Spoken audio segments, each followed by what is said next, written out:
Ukraine proved something in 2022 that every navy on Earth is still processing. An unmanned boat costing a few $100,000 can sink a warship worth $500 million. The naval drone is not coming.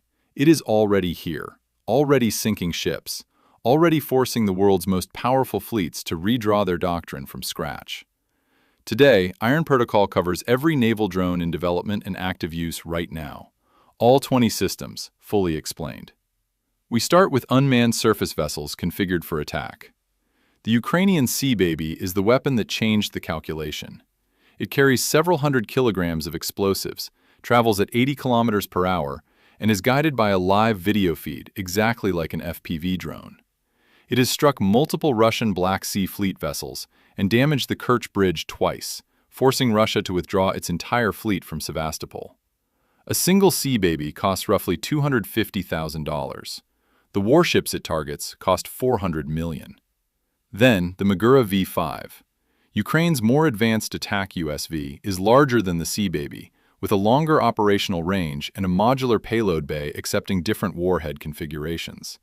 It is credited with sinking a Russian Ivanovets missile boat and damaging a Rapucha-class landing ship in confirmed operations. The Magura V5's modular design allows Ukraine to configure the same hull as an attack vessel, a mine layer, or a surveillance platform depending on the mission. Now, the HAMX. Iran's domestically developed attack USV, confirmed in service with the Islamic Revolutionary Guard Corps Navy in the Persian Gulf. It carries an explosive payload and has been used in harassing operations against commercial shipping in the Strait of Hormuz. Iran operates it alongside conventional fast attack craft as a swarm saturation tactic designed to overwhelm a single warship's close-in weapon systems. Up next, the Chinese Jari USV. China's CSSC-developed unmanned surface vessel is a 15-meter-long armed platform carrying a 30mm cannon and anti-ship missile launchers in its demonstrated configuration. China has publicly tested it in exercises simulating attacks on carrier strike groups. It is one of several Chinese USV programs running in parallel. China is developing more distinct naval drone platforms than any other nation. The next one, the Sail Drone Surveyor. The United States Navy has contracted Sail Drone for persistent maritime surveillance USVs that operate for months without refueling using wind and solar power. It carries sensor packages for submarine detection, surface surveillance, and electronic intelligence gathering. The U.S. Navy integrated Sail Drone data into live fleet operations in the Pacific in 2023. The first time commercial USV data was used to inform carrier strike group positioning. Next on the list, unmanned surface vessels for mine warfare and logistics. The U.S. Navy MUSV.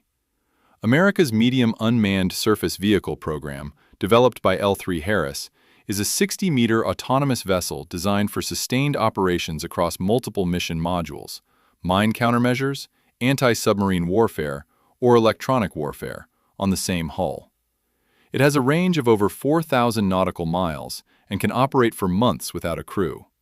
The USS Ranger, the first MUSV, completed its inaugural deployment in 2024, the longest autonomous naval voyage in U.S. Navy history. Then, the Sea Hunter. DARPA's anti-submarine warfare continuous trail unmanned vessel is a 40-meter trimaran that can follow a submarine for months at a fraction of the cost of a manned warship. It uses a diesel-electric propulsion system, has a range of over 10,000 nautical miles, and was the first ocean-going autonomous vessel to transit from the U.S. West Coast to Hawaii and back without a crew.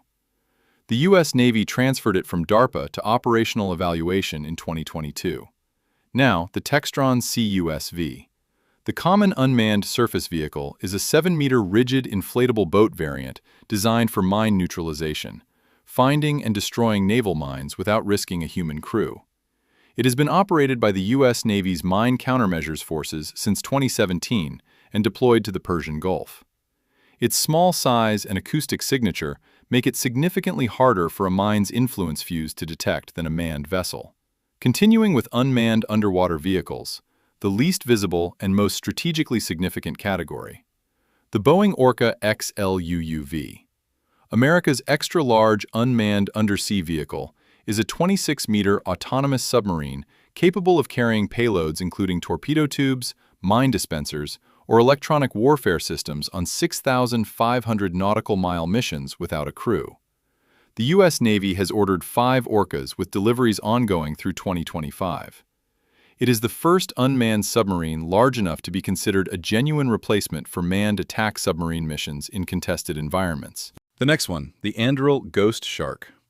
Australia's domestically developed extra-large UUV, built by Anduril Industries Australia, is designed for the specific challenge of defending Australia's vast maritime approaches without sufficient manned submarines to cover them. It carries a modular payload bay, has a range classified but assessed at several thousand nautical miles, and is specifically designed to be manufactured at scale by Australian industry. Australia has committed to producing Ghost Shark in meaningful numbers as part of its AUKUS submarine program. Then, the MK-18 Mod 2 Kingfish. The U.S. Navy's current standard tactical UUV is a man-portable 68-kilogram system carried aboard manned submarines and surface vessels for mine reconnaissance in denied waters. It has been deployed operationally in the Persian Gulf and Pacific and feeds mine location data directly to the fleet's mine countermeasures picture. Over 100 are in U.S. Navy service across multiple fleet commands. Up next, the Russian Poseidon. Russia's nuclear-powered autonomous torpedo is in a different category from every other system on this list. Not a drone in the conventional sense, but an unmanned, nuclear-armed underwater vehicle with intercontinental range. It carries a nuclear warhead designed to detonate in coastal waters, generating a radioactive tsunami against port cities and carrier strike groups. Russia has confirmed it is in limited production and assigned to a dedicated submarine carrier. The next one, the Chinese HSU-001. China's large UUV, first revealed in 2019, is assessed as a long-range underwater reconnaissance and surveillance platform with potential anti-submarine and mine-laying capability. Its operational range and depth capability remain classified. China has deployed it in the South China Sea and Western Pacific, where U.S. Navy P-8 aircraft have tracked its operations on multiple confirmed occasions. Moving on to aerial naval drones, unmanned aircraft operating from ships. The MQ-25 Stingray. The U.S. Navy's carrier-based autonomous tanker drone, built by Boeing, can refuel F/A-18 and F-35C fighters in flight, extending their combat radius by hundreds of miles without a human pilot in the tanker aircraft. It completed its first live refueling of a naval aircraft in 2021 and is scheduled for carrier deployment in 2026. The MQ-25 represents the U.S. Navy's first acknowledgement that carrier air wings need unmanned aircraft to remain operationally relevant against long-range Chinese anti-ship missiles. Then, the Bayraktar TB3. Turkey's naval variant of the TB2 is designed specifically to operate from aircraft carriers and amphibious assault ships, with folding wings for below-deck storage and a strengthened undercarriage for carrier landings. Turkey's TCG Anadolu assault ship has been reconfigured as a drone carrier to operate TB3 fleets after Turkey was denied F-35 access. It carries the same MAML and MAMC smart munitions as the land-based TB2. Now, the Boeing MQ-28 Ghost Bat.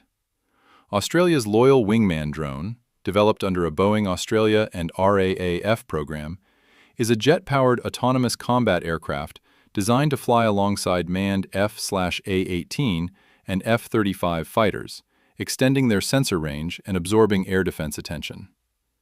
It has a range exceeding 3,700 kilometers and can carry weapons in an internal bay. Australia became the first country outside the United States to develop a crewed-uncrewed teaming concept at this scale. Subscribe to Iron Protocol for complete modern warfare system breakdowns.